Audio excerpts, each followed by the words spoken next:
my particular opinion and what we talk about at Genesis is we're actually just about, to use a bad metaphor, surfing at the top of the wave in terms of momentum. We have housing is a topic that everybody's talking about. Housing is a topic that is widely understood now as a dramatic economic need for a thriving state and thriving communities. That's a huge accomplishment to not have to be explaining it over and over again. There's now momentum on that.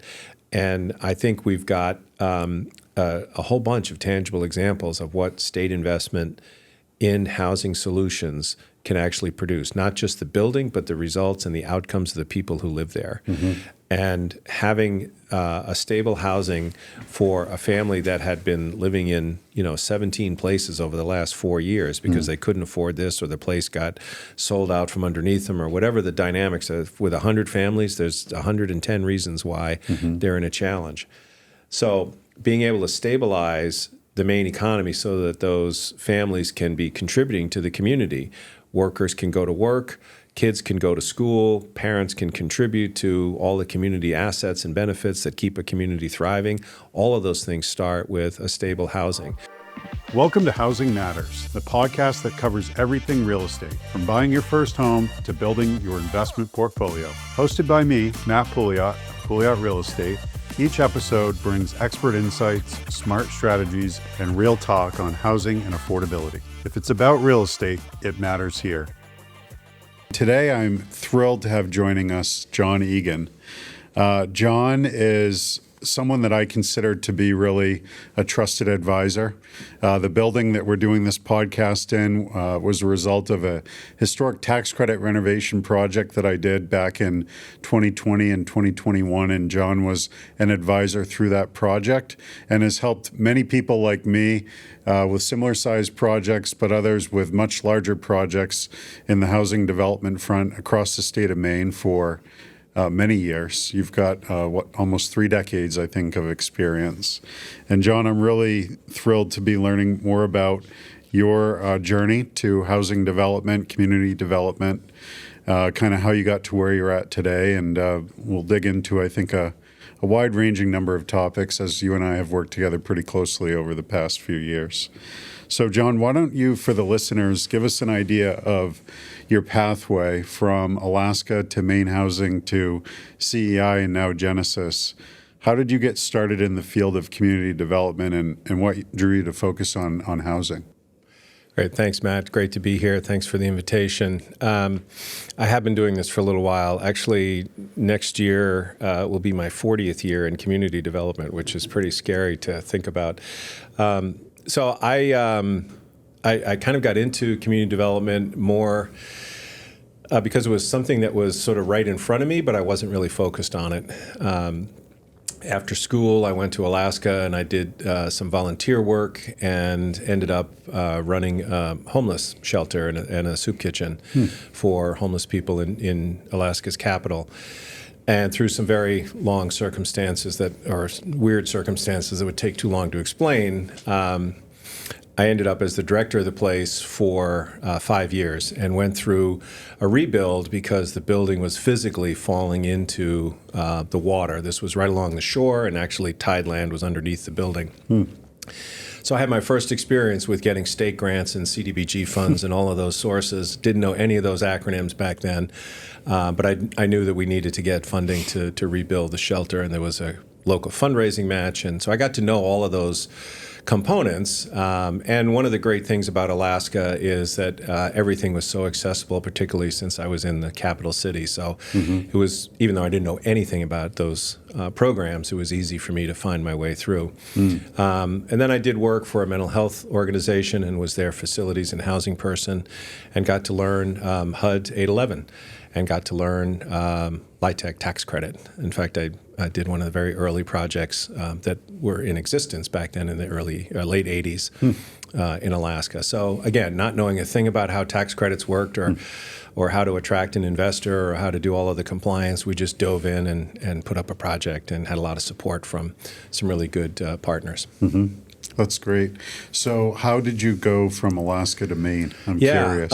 Well, I met a Mainer in Alaska, and I feel like this happens a lot on this show. Somebody met somebody and they moved. and ended up marrying that Mainer. And so we started our family out there, but it just got to be a real challenge to stay connected to families on the East Coast. My family at the time was in Florida. And so we made a very difficult decision after 12 years in Alaska to leave and come to Maine. And I worked You in Fairbanks? I was in Juneau. In Juneau? Yeah. Yeah. And it was a fantastic place to live, great place to raise a family.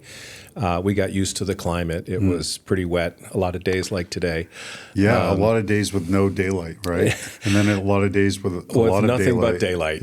Yeah. I have a fond memory of painting my house and finishing up the last segment and thinking, all right, it must be time for dinner. And the sun was still out and it was 11:30, and I'm painting in the daylight. So these people complaining about it getting dark at 4:30 are like, come on, this is ridiculous.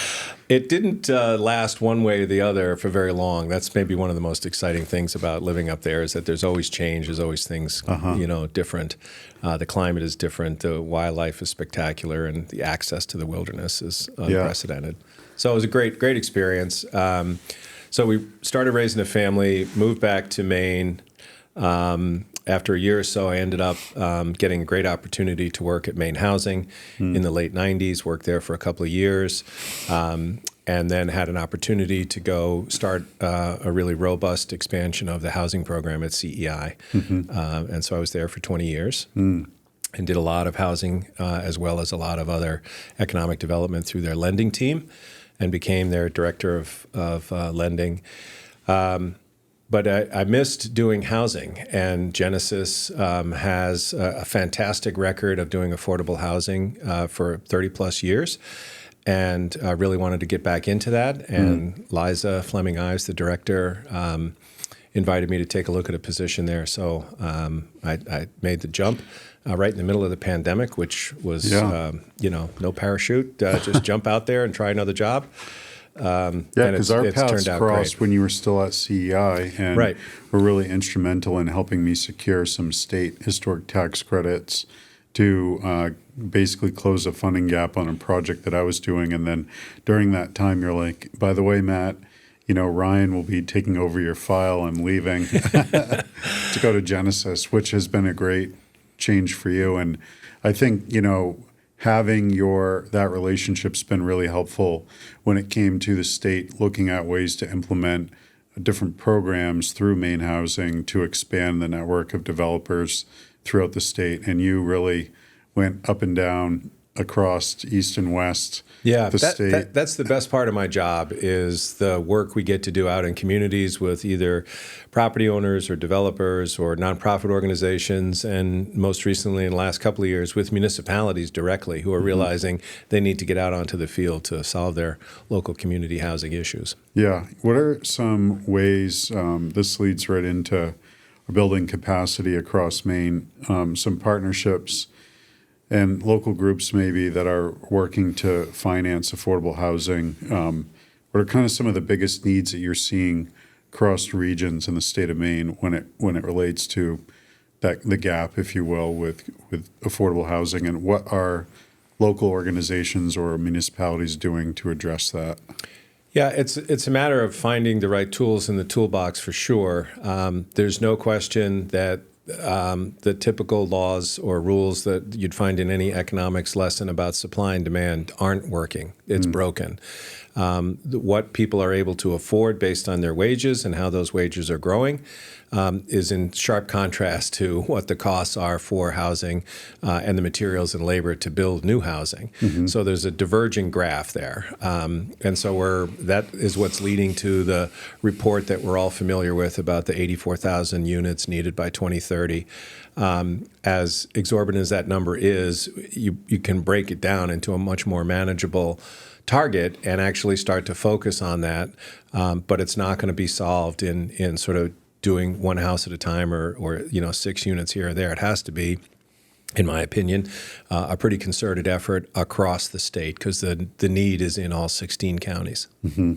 It seems like there's a lot of projects that are getting permitted, but then they're just hitting a buzzsaw when it gets to the part of the actual financing to start the construction on the project because of appraisals and also what you just talked about with wages.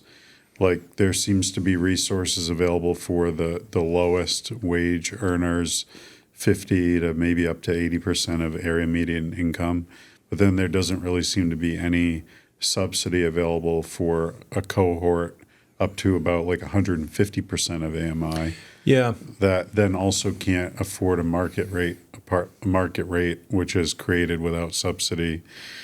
Might be like $2,000 a month, and they can only afford $1,500. So, what we're experiencing are the results of actually a couple of decades to kind of, if you look at all of the data, the result of a couple of decades of dynamics that have been at play in our real estate development market. And so for years, Maine and many places in the country have just been underproducing housing units to just keep up. Forget about the crisis precipitated by the pandemic or in-migration from people selling their homes in Philadelphia or Los Angeles and moving here.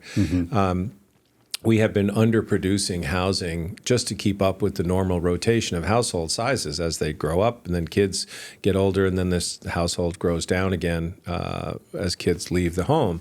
And that's always been a routine cycle, and you're aware of those trends if you look at them in terms of what types of real estate are out there. But in combination with changes in household size, the same number of people needing more households because households are getting smaller, combined with not producing enough just on the market because of a shortage of capacity. In this state, it's a shortage of construction and labor trades to be able to keep up with demand. And then all of the financial factors that have played in the last 5 years. That's what's resulted in the quote missing middle or the workforce housing routine. Used to be that there would be demand and somebody would wait until they could measure that demand and then go build a 40 or an 80 unit apartment or a condo project, and it would get financed because there was a history of those projects doing well. And so appraisals would be adequate, and demand and lease up times or sale times would compensate for the risk that was being taken, and somebody would finish the project and move on to the next one. And we have plenty of examples of that. But maybe some of them look a little bit better than others, and some of them are more representative of more intentional and smarter growth principles than some others, but it was still housing. And that's not happening now. When I talk to developers and contractors, they'll have a project or two that's not associated with a MaineHousing or a targeted population of renters, and they still can't figure out how to make it work, as you pointed out. And that is, it's almost like we're the whole housing production wheel, which used to have many lanes to go through for financing and success in a marketplace, are all hitting the same curb, and the numbers don't work. And so increasingly, there's pressure to find ways to bring down those costs, and that would involve investment from the public side, so the state and the federal government making investments to bring costs down, bring rents down, bring prices down. But all of those public sources come with restrictions and targets to help people who are going to have difficulty. But in the middle segment, it still costs over $300,000 to build a new house before you get into risks involved and issues with the land and what the time frame might be to go through all the permitting and fight the NIMBY battles and all of those kinds of things. So it's a considerable risk, and it has a cooling effect on the normal market keeping up with those things. Yeah. One of the dynamics that Maine has is that our aging population has, I think, one big challenge in that they generally are working with fixed incomes in terms of, month-to-month expenses. And so oftentimes we'll have a considerable amount of equity in the home that they live in, and that might not be the right fit for them in terms of a living environment, but it might be in close proximity to services that are important to them, or a family, or other community Sure. organizations that they're a part of. And they don't want to move far away from that, but the house is too big for them, and maybe it needs repairs or has issues with it that they are not going to be able to age in place as well. Is Genesis working on any programs? Are you familiar with any efforts? Because I think this dovetails into rural housing challenges, and we're not building a lot of new housing in rural areas, but we still have people that are in these homes that maybe just are not a fit for them anymore. Any programs to help these seniors or anyone really on a fixed income tap into that equity without having to really have a payment for a period of time so they could port it somewhere else? Yeah, part of the challenge too is that many of those houses are financed with 3 and 4% interest mortgages, Sure. and they're going to be buying something new at 6.5 or 7. Yeah. So their purchasing capacity of what they think they have in their current home, which was also likely purchased or built before the skyrocketing prices, escalation. So the buying power of those households, whether it's a senior household or just a smaller family, kids have gone off to school or whatever, they have way less buying power. But that's just one lane of the dynamics that are happening out there in rural places. There's also rural rental projects that are financed by government sources. Most of them in the rural communities are financed by USDA. And so that's another pressure item, is that those properties are reaching an age where they need a lot of work, and also the federal mortgage is maturing. And so we have to work just as hard to preserve those units as we are about trying to find a way to build 12 new ones. Right. So it's almost like an 8-sided cube here, or Sure. 8-sided octagon, 3-dimensional octagon, because there's so many dynamics that it's not just going to be one solution to fix one problem. Sure.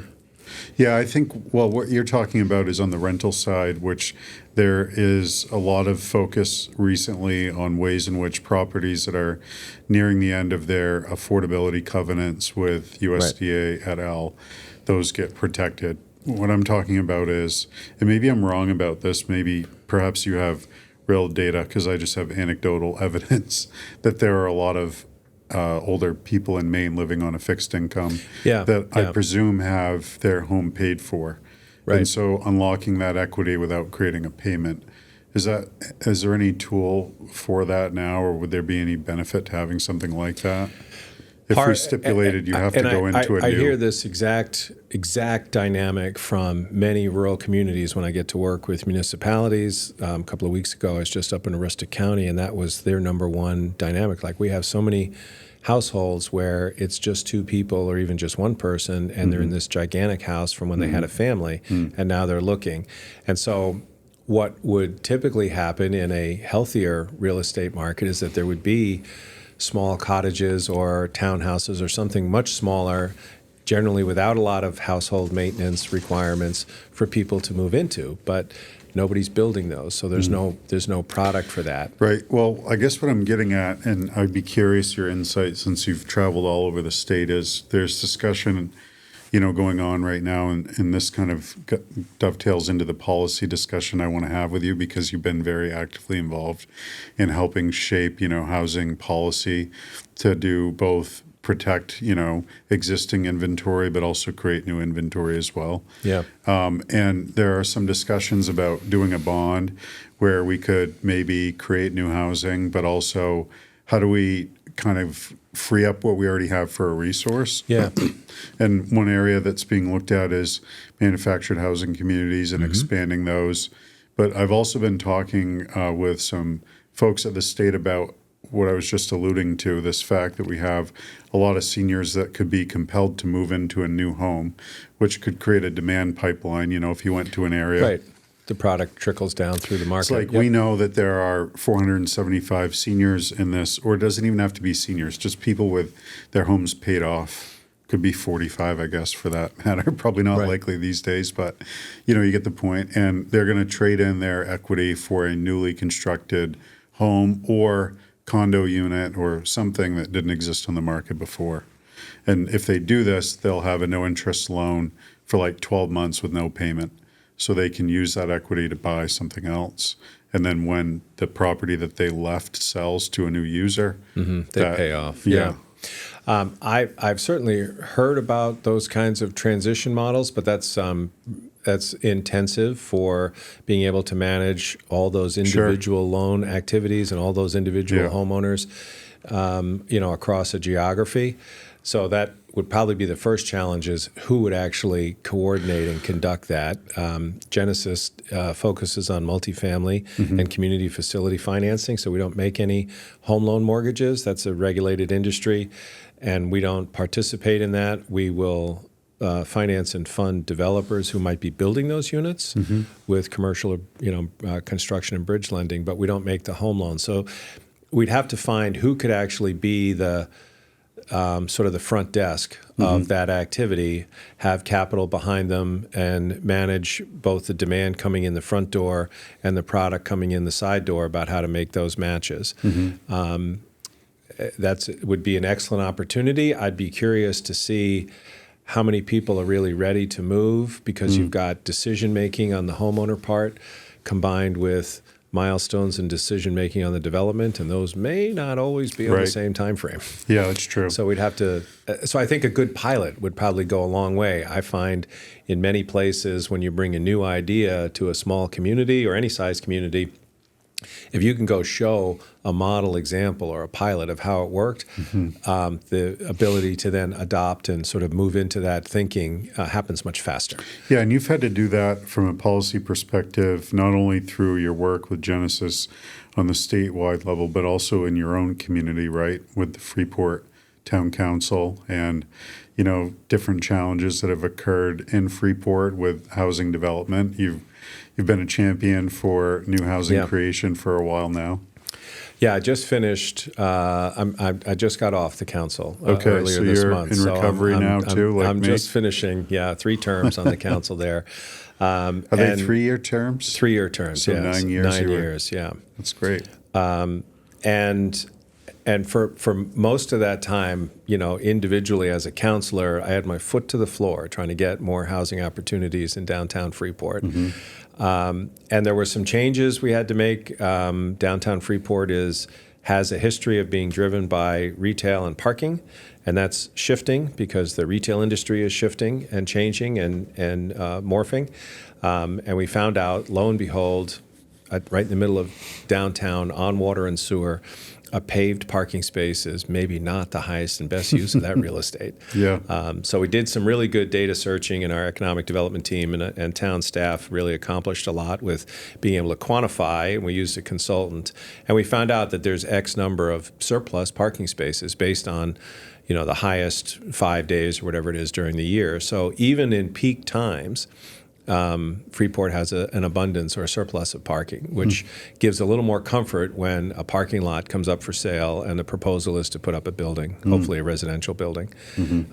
We also have a free 2-story parking garage, which is grossly underutilized, but not enough people know about that. So, does it just need better signage? Maybe it needs better signage. Need a big neon blinking sign. But free parking this way. Freeport is so focused on having free parking that I think people think the garage must cost something, so I'm going to stick with the free lot. I don't know. This I don't know is something that we've talked a lot about on this podcast, like prioritizing cars over people. And that happened for a while. And I mean, you look at Maine's GDP still, the largest contributor to our GDP is auto sales at $5 billion annually. I mean, it's crazy to me, but it's just the way it is. So the needle is finally moving, and I think the community is largely responsible for that because they've stepped up, and we just finished a comprehensive plan process, and we had literally hundreds of people coming to community events, putting their dots on the diagrams of the best plans and pointing their arrows like this is where we want development. So it was a very involved and equitable process to get all kinds of people involved in the decisioning. We had a good consultant. So that plan is just now finished, met all of the requirements, and has been endorsed by the local government. and is now ready to guide what happens next. And in addition to that, there's really good planning about leveraging TIF resources, which we could do a whole show on just how powerful a TIF is for a local municipal government to get behind. Well, we could speak a little bit about it because there are a lot of misconceptions about tax increment financing, TIFs. And frankly, when people hear it, I think they just see some developer's pocket is getting lined by the passage of this exemption. We're just giving away our funds. Right. Yeah. And in its simplest terms, I guess what I would explain to people listening is that the TIF is utilized to essentially make the numbers work in the beginning of the project from a financing perspective, cash flow perspective. And in time, the municipality will generate revenue that they would not have otherwise generated if they didn't do the project. So it's like an investment by the community in the project on the front end for the long-term benefit of both having the project completed, which in and of itself is a big win, and then down the road there is tax receipts that will come in from that. But the municipality essentially is giving some of that back on the front end to make the project get off the ground. I describe it as a co-investment. Yeah. So the developer proposes a project on either an abandoned site or an empty site. And so the community could say, no, we don't want to see that because we don't want to share our property taxes. Right. So they have 100% ownership of zero. Right. Or they could co-invest with the developer and work out and negotiate, and that word is put to use, to negotiate how the project comes together for the benefit of the developer and the eventual occupants of that building, whether it's commercial or residential. Hopefully it's residential in a downtown, right? But also for the benefit of the community. And so if there's a sharing of that investment of future tax revenue, the town's not writing any check in a TIF. It's a future investment of future property tax revenues. Then the town can say, okay, prior we had 100% control and ownership of zero, and now we have 25 or 50 or 75% of something. Right. And so 50% of something is always worth more than 100% of zero. Right. And so I try and stress that it's an opportunity to co-invest with the project and have a tangible benefit, not just to share in future tax revenues with the project, but it also creates the other portion that's not necessarily shared with the project, goes into a fund, and this is something that really sort of came to light during my time as a counselor. It comes to the community in a TIF account, which allows the municipality to then make future investments itself, separate from the burden of any impact on property tax owners, property taxpayers. So you can make an investment of, I'm making this up, put in sidewalks or extend a sewer line or put in street lighting or add a playground to your community center in your schools, all out of the TIF account with no burden and no impact on the mill rate for the property taxpayers in that community. Right. So it's like having a separate savings account. The other thing that a TIF does is it shelters the overall valuation of the community from having to pay out as much in its share for county taxes. And in my community, we are part of GP Metro, the bus system. And so that provides a little, it's very modest, but it provides a little bit of tax savings. But over a 20-year period, that can be a tremendous difference if your projects are going to be sort of launching upwards and you've now collected that tax revenue inside the TIF as opposed to in the municipality. So it's a win. It's a win all around for municipalities, I think, to have a carefully designed and well-negotiated tax increment financing district, and then individually whatever might be necessary to negotiate with the projects. Those are two separate processes. Yeah. And the public, oftentimes, the intersection with the public is when this is coming up for approval by the council, the rhetoric is generally, this is just some kind of subsidy for the developer. That's right. And they have a hard time understanding what is the benefit for us as taxpayers in this community. And, you know, what evidence do we have that this is going to provide what it is that we want, which most cases is more affordable housing. There are interesting stipulations sometimes around approvals of these TIFs, like affordability covenants. And, sometimes in real life, it's a challenge to get people to qualify for these different levels. Like, the city of Augusta might say you can have a TIF, but nobody in 4 of the 12 units can make more than 50,000. Right. And then you get applications of the wazoo, and people are making 53,000, 58,000. Yeah, they can't qualify. Yeah. Yeah, it's a challenge to really carry forward the, kind of underlying premise that people want to have a certain amount of these to be affordable, but then you have people that are looking to get into these units that are not qualifying because of income levels. And then they're like, what the hell? There's nothing being built for us. Yeah. Yeah. Understanding the market and where the demands are and really diving into the data, and it's available. Most of it is lagging data, but it's available from the Department of Labor and our own state economist office to really look at the size of the cohorts in those wage groups to really understand where that demand is going to come from. Mm-hmm. And that's, a couple of days of good homework pays huge dividends if you really understand what your local market is going to be looking for. Yeah. I think today, the demand is so high for everything. Sure. It's hard to imagine we're just going to sort of stick out here and I'm sure something will work out. But it turns out, like you're saying, that occasionally projects have particular targeting layers and they can't find the households that, A, can afford to be there, but don't make too much money to be ineligible to be there. Right. So that's something that we spend a lot of time with in our technical assistance and through our lending is really understanding those bands of affordability and how to get at the data that shows how many people can actually I kind of want to that. unpack that a little bit, because there's a lot of people who say, well, the state has said there needs to be 84,000 units, but where do we need those units to be? And I question this myself sometimes because we just bought a 3-unit building in Waterville, and when we bought it, we said just convey it with the units that are vacant, don't fill them. We'll fill them after. And it was really difficult to fill the units, which was surprising to me, even though they're in great condition. And the pricing was really in line with where the market was at for what they were for units. It's not like it was not leasing because the price was $100 or $200 a month more than what the market would bear. Mm-hmm.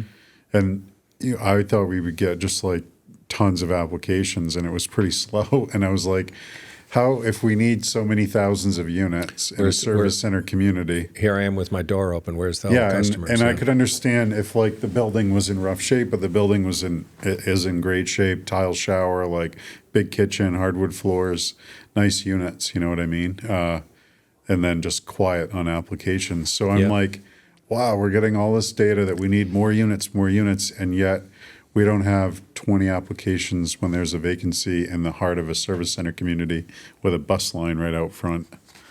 Yeah. It's just really weird to me. I don't have a good answer for that, but you're not the first one to share that. I think some of it, I don't know how much, certainly less than half or less than a 50% contribution, but I think some of that is all of the different ways that people consume their information, and that having an ad in a local paper from my white hair days used to be the way that you'd find something like that.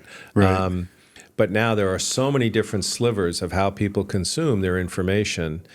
If you don't have your material on all of those channels, then you may not be reaching all the people that you think you might have thought would be knocking down your door to get an apartment. Right. I think part of it too is there's, and I don't have any information or data on this, but I think part of it is that a lot of people get just so frustrated about looking at either something that they thought was available and is not available, or it's such bad quality they'd never live there, that they kind of pull back. Sure. And they're not out there actually thinking that there might be an opportunity like your 3-unit in Waterville. It's almost like there's not a good medium for helping people on the rental front in terms of an aggregator platform of where these properties are available, like you have when something's for sale. I think that's a good entrepreneurial opportunity for somebody to be able to connect with that. I'm not going to delve into the waters of that, but I'm sure an enterprising individual listening may do so.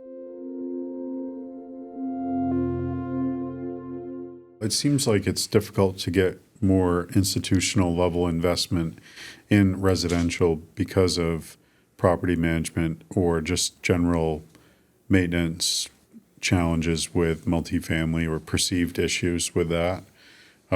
Generally, the perception that I find among investors are that they don't want to get into larger scale multifamily investments because there's just more logistical issues to deal with, more management headaches and so forth. And I think that wouldn't be the case if there were more management companies that could kind of white glove the investment for these people.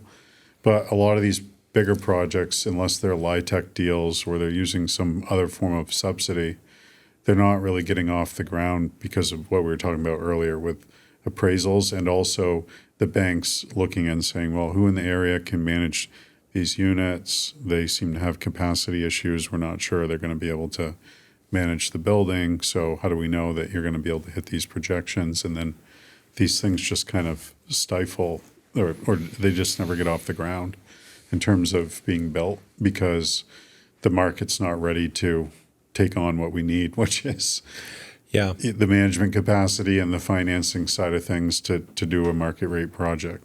Like Augusta's got over 800 units approved by companies that have built 200 or 300 unit developments across New England, and their projects are just not even happening in Augusta because banks are like, we don't have appraisals, and then the banks are also saying we don't have management companies in the area that could handle a 200 unit development. Well, the appraisal dynamic that's blocking those goes back to what we talked about before, which is what people can pay for and what the costs are, and those are divergent graphs. And so the appraisal process, driven by the lenders, wants to make sure that even if there are unexpected bumps in your lease up or in your initial occupancy, or if there are unforeseen changes in the market, that the lending that they're going to put into that can sustain through all of those bumps. And I think, the lenders are really sharp at looking at the last, whenever the last contraction was, and they have that very fresh in their minds about where we're over our skis on this part, or we didn't, manage the dynamics in that segment. So the appraisals are being more conservative, and the project underwriting needs it to be more forward thinking in order to keep up. I don't have a good solution for that other than really spending time understanding what your local market is capable of. But that leads a lot of private sector or market rate developers to then pivot and look at, how do we use some of the public sources that are out there in order to make up that gap? And that, I'd love to be able to get to a place where that's not we're going to have to go settle on doing an affordable housing project, or we're going to have to fall back to doing. We could get to the place where that's just as attractive and provides a return, maybe not, double-digit returns to the investor, but there's a predictable and stable place for those developers to do affordable, generally mixed income, so it works really well. There are a number of developers in Maine that's their business model. That's all they do is mixed income. So you can't tell where the 25 affordable units are in this 40-unit project. You can't tell by looking in the parking lot. You can't tell by walking down the hall or looking at the buildings on the campus. They're blended in, and those work really well. And has there ever been an analysis on what percentage would be healthy for renter to ownership percentage? Has that ever been looked at? I think the practitioners have their own ratio and they've done that, by trial and error. Like, we find that X is the better ratio. Yeah.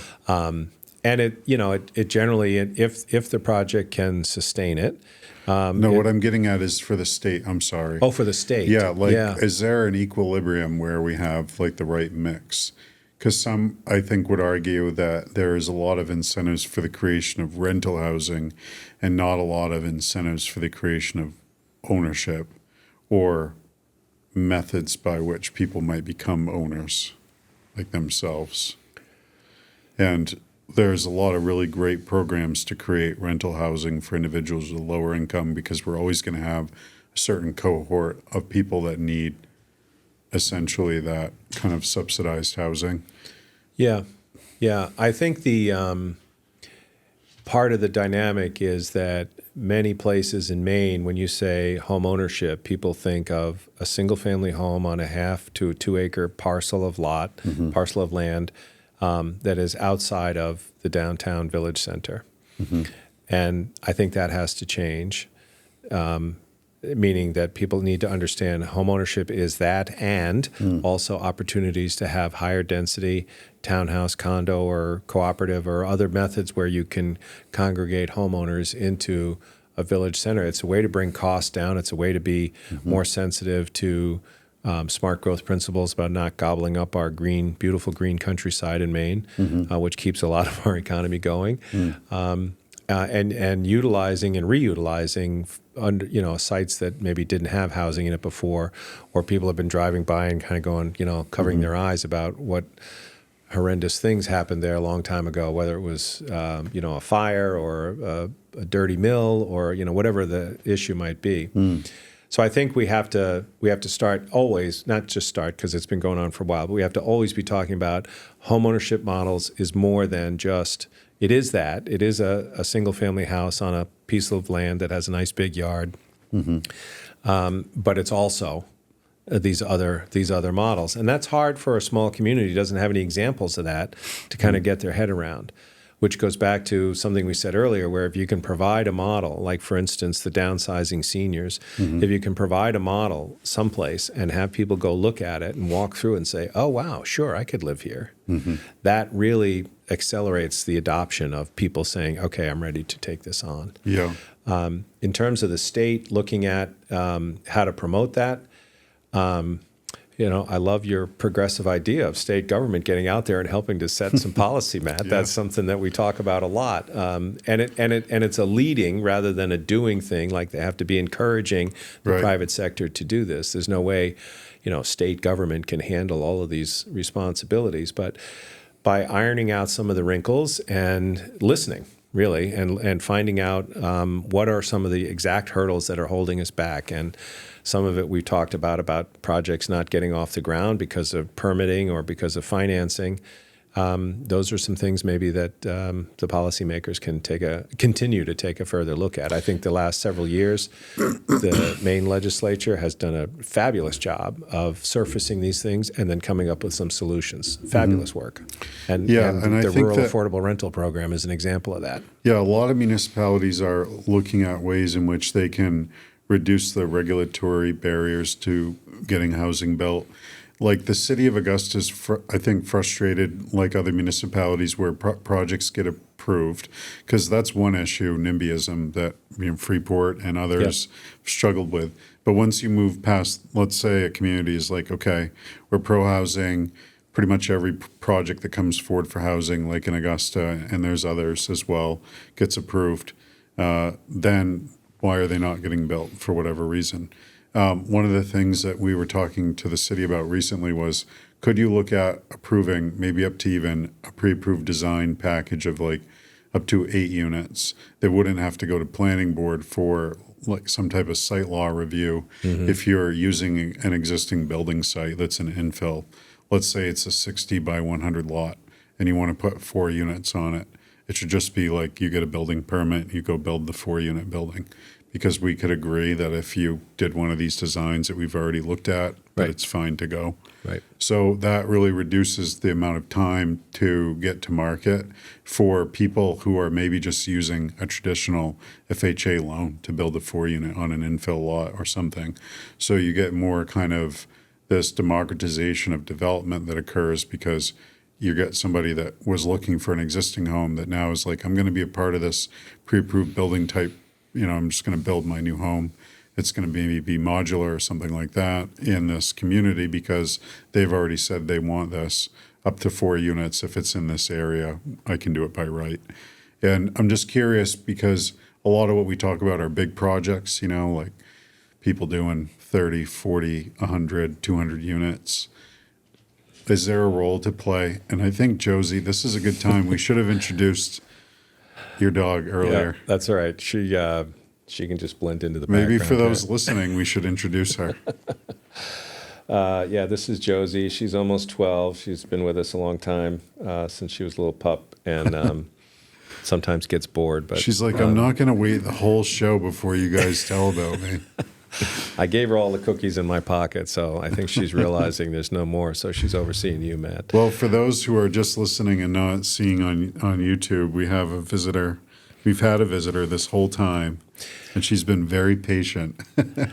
To get back to what you were saying, I think part of the time or part of the effort that we're spending in researching tools and strategies that municipalities can take is we also need to be bringing along the elements of the private market that are going to actually do it. Yeah. So not just setting the table with loosening up parking or changing height restrictions or having be fabulous if we can have a community demonstrate here's your 6 plans, and then you can skip all of these meetings if you use one of these. Mm-hmm. I'd love to see that happen. And there's a number of folks that are at work. That would probably need to be partnered, though, with a lender, maybe a Maine lender or a partner that would say, once you pick one of these, as long as your credit score is whatever percent or above with an asterisk, you qualify for 5.99% 30-year fixed mortgage on that asset.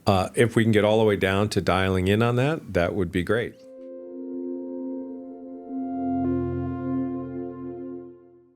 New sites are just crazy. Yeah. I'm working through one right now to just add the 24 pads we're looking at. It's like over $2 million. I'm like, we can't spend $100,000 on a manufactured housing pad. The economics don't work, Right. But that's what it would cost to do it to modern spec if you're going to build out to what the codes require. So you start to look and you're like, all right, well, sites like that, better use for something else, maybe more congregate kind of environment where there's not as much road infrastructure needed. But we already have a ton of road infrastructure in Maine with utility infrastructure in place and things that people charted out and laid out a long time ago. And I don't necessarily see the same pace of interest in infill acquisition of lots. And we've talked about this a little bit. I'm not so sure that there's an abundance of developable sites that are on public water or public sewer or hopefully both. The anecdotal feedback I get from a lot of communities is, well, we'd love to do down this road, but we no water and sewer down there. We need $180 million to bring the water and sewer down there. So you're not seeing an abundance of infill sites with older homes that need to be here and there, but they don't add up to anything real significant. Okay. But that's not a reason to overlook them. They should absolutely but maybe it's not as much of a solution going as it might after. seem. But I think that and in some cases, it's not just extend the line. The line is stopped where it is because the plant doesn't have enough capacity to like add in more. Yarmouth, you can't build a new house right now because their capacity is too small. Yeah, or the water company is owned by a private enterprise, and they've got 17 other priorities before they get to your town to do an extension. So it's complex. There's a lot there. It takes planning, all of that. Somebody's got to carry the costs of doing all that planning and due diligence. So those are definite contributors to why we don't have enough housing and why there was a sort of a dramatic drop-off in the usual production starting about 18 or 20 years ago. So the state invested like $250 million or so in housing over the last, let's say it's 5 years. If the state stops investing in housing, is development going to stop in Maine, or are you seeing a change occur within the development community at all to make up for that? My particular opinion and what we talk about at Genesis is we're actually just about, to use a bad metaphor, surfing at the top of the wave in terms of momentum. We have housing is a topic that everybody's talking about. Housing is a topic that is widely understood now as a dramatic economic need for a thriving state and thriving communities. That's a huge accomplishment to not have to be explaining it over and over again. There's now momentum on that. And I think we've got a whole bunch of tangible examples of what state investment in housing solutions can actually produce, not just the building, but the results and the outcomes of the people who live there. And having a stable housing for a family that had been living in 17 places over the last 4 years because they couldn't afford this, or the place got sold out from underneath them, or whatever the dynamics of, with 100 families, there's 110 reasons why they're in a challenge. So being able to stabilize the Maine economy so that those families can be contributing to the community, workers can go to work, kids can go to school, parents can contribute to all the community assets and benefits that keep a community thriving. All of those things start with a stable housing. So we're at the moment, I think, where if we were to turn off the public investment, we would lose all that momentum, or a whole bunch of it. And we'd end up sort of curtailing back, and people huddle down and put up walls and start talking, blaming and pointing fingers and all those negative things. So I think we have to continue it, as hard as it is to muster up the political alignments to get all of that public investment flowing. It actually will bring private investment with it, because I think those projects work best when there's a match. And our favorite recipe for a capital package in a project is the more the merrier. 4, 5, 6 different sources. That's pretty routine for projects that we see that are successful in being able to provide stable, affordable homes for Maine residents. So I think that the public investment comes along and brings along private investment too. And I think municipalities, large private employers, and philanthropy are recognizing everybody's got to be contributing to this. It's not a time to take our foot off the pedal. It seems like at MaineHousing there's a ton of applications that have already been put in for submission with other funding rounds that got fully subscribed. So they're still in the queue to build a project somewhere if money becomes available. And it seems like there isn't really a lot of incentive for people to go and get new projects permitted or lined up, because the MaineHousing pipeline for resources seems to be it will mostly slim up to what it was before the big investments were made, despite some changes to the transfer tax, which is supposed to allocate a little bit more resources on an ongoing basis to new housing creation. So the people who were brought into the fold for learning this process with MaineHousing, moving forward, do you see like a bond, or what do you see as kind of a funding mechanism to do some of these programs on an ongoing basis? I'm glad you asked that, because I'm talking to those people all the time now. The slimming up or the backlog at MaineHousing is largely in their primary production program, low-income housing tax credit, or the large rental properties.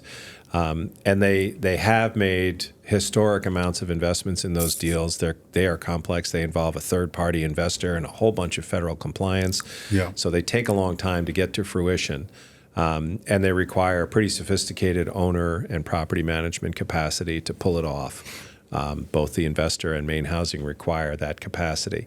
So those definitely take longer. But there's a whole bunch of other activity that could be happening, as we've been talking about, on smaller scale.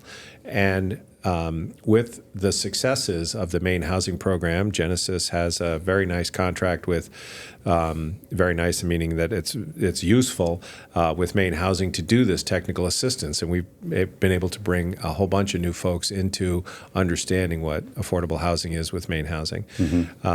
And so while the faucet for the actual program funding is on hold right now until there's a bond passed, hopefully a bond, and other tools put in place, we're still working with them to shore up their site, finish their plans, maybe talk to the community about a TIF, maybe get some design work done ahead of time, maybe do a little pre-development investing so that those projects are actually even more ready, so that when the permanent financing piece is available, they'll be able to apply for it. So we're trying to set the table in as many communities as we can, while there's a bit of a lull in terms of having an application deadline. That's usually what drives most of the activity that we do is, well, there's a MaineHousing application due on April 7th, and so we're all going to aim for that. While we're waiting for those to come back in place, it's still a good time to be doing some planning and using other resources.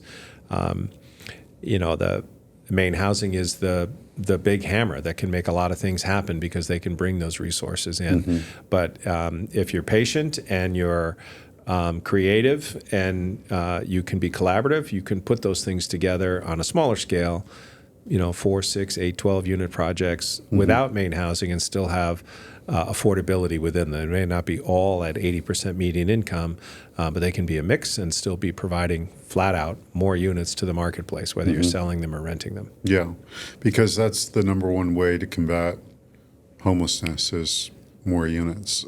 Yeah, more units for sure, as well as access to services for people that are in need of that.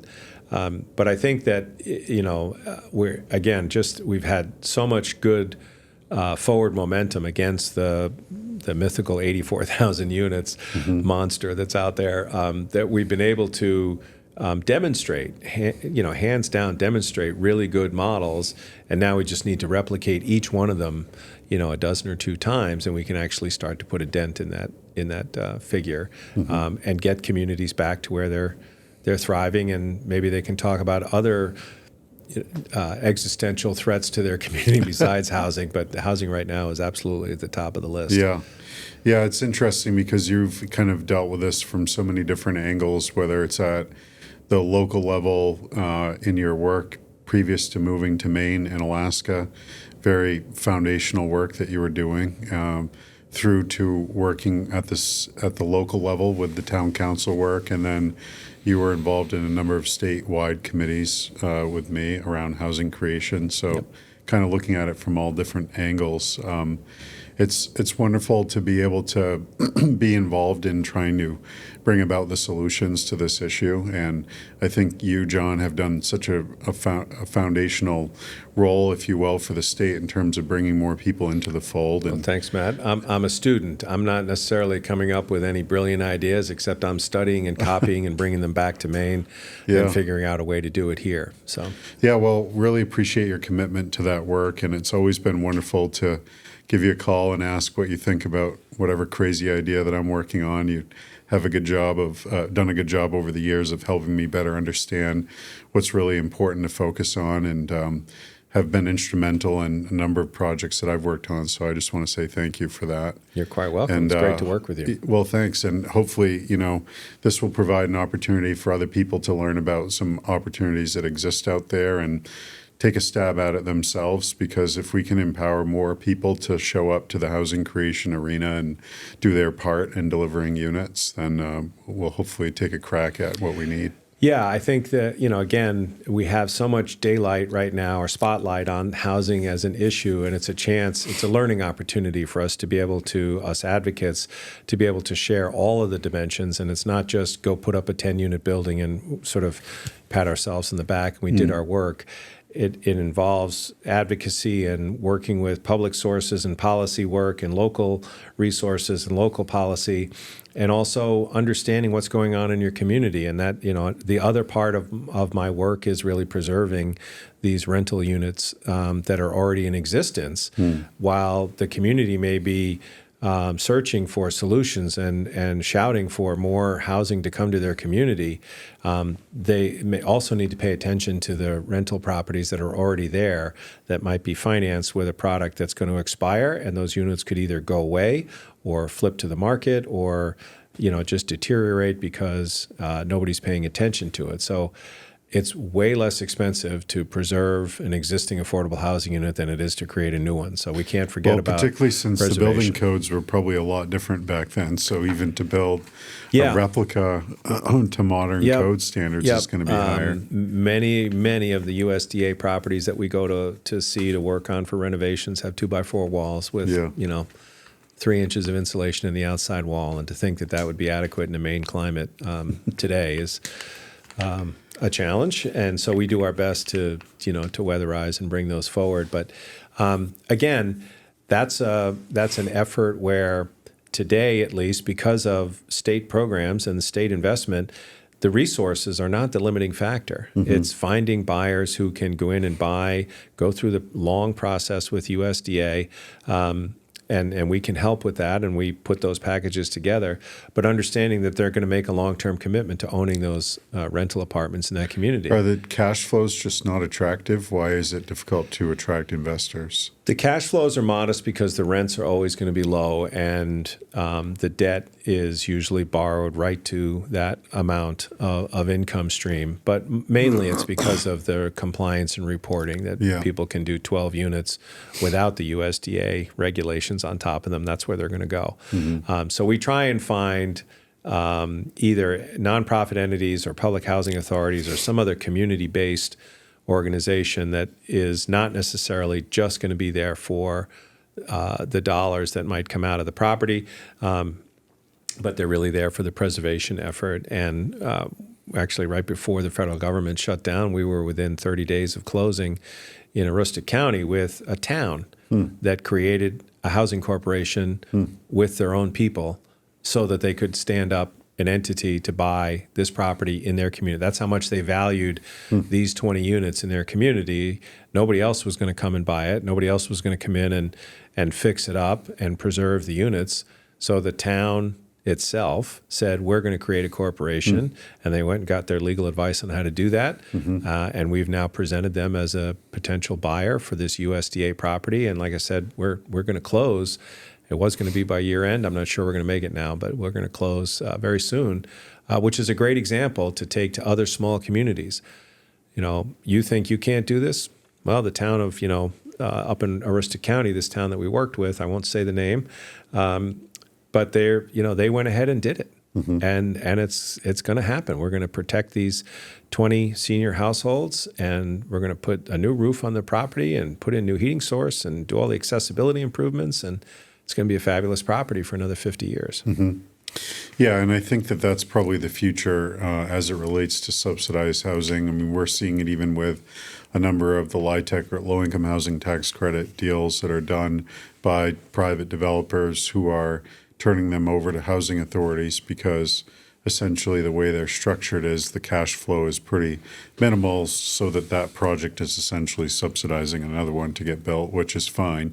And the money to be made is both in the developer fee and then a small amount of cash flows over the holding period. But they're just saying, hey, I don't want to deal with the management and the regulatory compliance, so nonprofit, you take it over. And it seems that there's a lot of nonprofits or now even maybe municipalities that are looking at filling that role.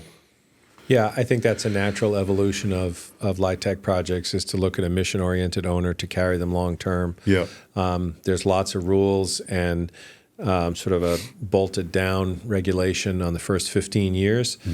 So the ownership tends to not change within the first 15 years, but after that, it's a great opportunity to have an asset that has reserves.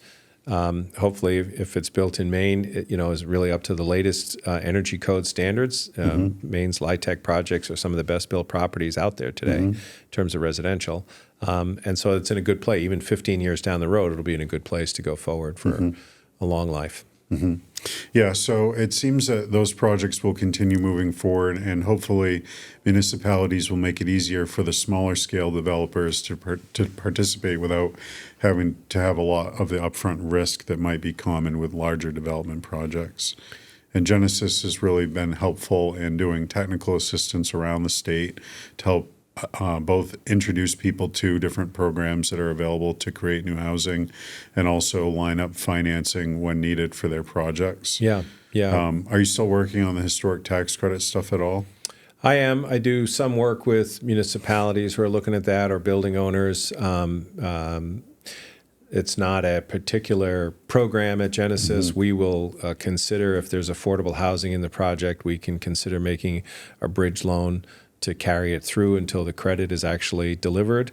And in Maine, the state historic credit is refundable if you don't have a state tax obligation. So that can often be another carrot to help nonprofit organizations get involved in how these things work. So I had an opportunity while in my previous employment to do quite a bit of those, and certainly learned a lot from the ecosystem that keeps it going here in Maine. So love to be able to share that. We're looking at doing another project in downtown Augusta with that tool, and hopefully we'll be able to teach other people through that, how to utilize it more, because it seems to be somewhat underutilized. And it's hard to sell the tax credits right now on all fronts. I'm sure you've been seeing this with Genesis. And so to the extent we can do more work on the non-tax credit side of things as well. Right. Not trying to wait to see if the resources will be available or not. Hopefully we can continue on that front as well. Yeah. I think the historic tax credit tool should be something that most municipalities get familiar with, because if the building owner or the potential new owner isn't, it's an excellent way to bridge a gap and bring all kinds of equity capital that you don't have to pay back by preserving that property. Yeah, and oftentimes the only way to make the numbers work without some other kind of subsidy. So we just did a workshop in Aroostook County 2 weeks ago with a group up there called Aroostook Partnership. And they had a whole day on housing issues, both multifamily and single-family home ownership. But the day before, if you wanted to, folks could sign up for a particular workshop on using historic credits, which have not been widely utilized in Aroostook County. And there's plenty of village downtown centers that have historic properties up there. And we had well over 50 people in the workshop. So wow. We're hoping that leads to some good solutions for perhaps what we talked about at the top of this show, which is creating in-town senior housing for the folks out in the rural farmland areas to be able to move into town, have zero maintenance or very little maintenance on their unit, and continue to be a part of their thriving community and living downtown, and open up some units outside. The circle of life. Well, it's a conventional real estate circle that used to work and hasn't worked in quite a long time. So we have to pick apart and find the missing pieces to get those things working again. Yeah, I agree. Well, John, this has been a wide-ranging and great conversation today. Yeah, there's like 3 pages of notes that we didn't even get to here. So that's typically how it goes. But people who are interested in learning more about you or the work that you do, where might they go online? GenesisFund.org is our website, and there's all kinds of great information there about what we do, how you can participate, how you could participate as a investor in the Genesis Fund, and learn about all the great things that we're doing and read about the stories. We are a primarily housing and community facility lender and technical assistance provider. So we don't have the grant money and the giant slugs of equity that many of other public sources have, but as a nonprofit, we're a community development financial institution. So we have mission-oriented lending and technical assistance to make projects work and solve things that are stuck. Yeah, and you've always been great at doing that. So really appreciate your time today and the work that you do to help inspire others as well on the housing front. And to those who are listening in, if you need help getting unstuck, make sure you check out John at the Genesis Fund. Yeah. And I'll bring Josie with me if you're a dog lover too. Yes, and Josie's been a great partner today. Thanks for bringing her along. Yeah. Thanks very much, Matt. Yeah, cheers.